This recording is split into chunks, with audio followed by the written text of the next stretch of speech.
So,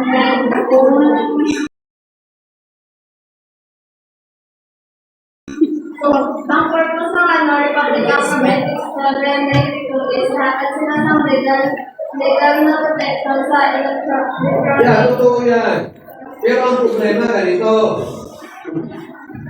Ikaw, halimbawa ka, ako sang involved na kay, let's say, 2,000. Ha? Naloko, alam mo, naloko ka. Okay? Now, magpasa ka kag isang kaso. Ha? Wala niyo kung pila ang bayad sa application pa lang ng kaso. 10,000. 10,000 ang application. Plus hearing mo, appearance nito, kada appear sa attorney mo, 2,000. Okay? Napasa ka ang kaso. Nadako kang gastos kaysa sa bawingon mga kwarta. 2,000 na kwarta bawingon mo, dako kang gastos mo. More than 10,000. Irrational. Unreasonable. Amo na nga nagadawong ang mga scammers because the money involved is very small compared doon sa cost of litigation. Okay? Ganun yun. Unless, marami na talagang naloko, kaya matatawag natin na, matatawag natin na large-scale estafa. Ha? Pag niloko mo isang tao, ang kaso mo, estafa eh. Yun. Pero pag marami na niloko mo, syndicated estafa ang tawag doon, large-scale estafa. Okay? Why is matters?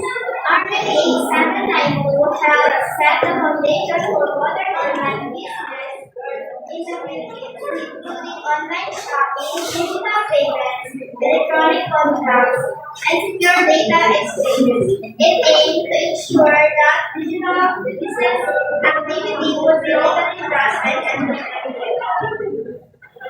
Okay. Thank you very much. Miss Pagboba and Miss Anatolio. Okay. Oh, yun na. Miss Fernandez. Aman and Piñagorida.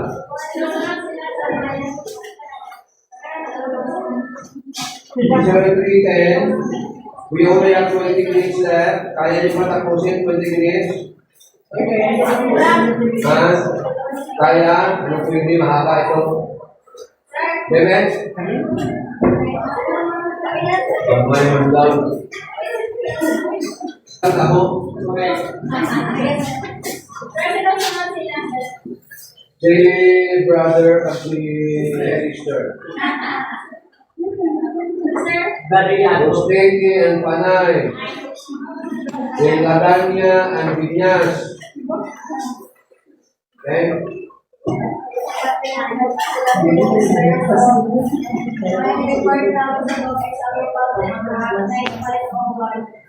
Hoy, kasi mo mag-start mo. Kasi ko ang report, dapat siya.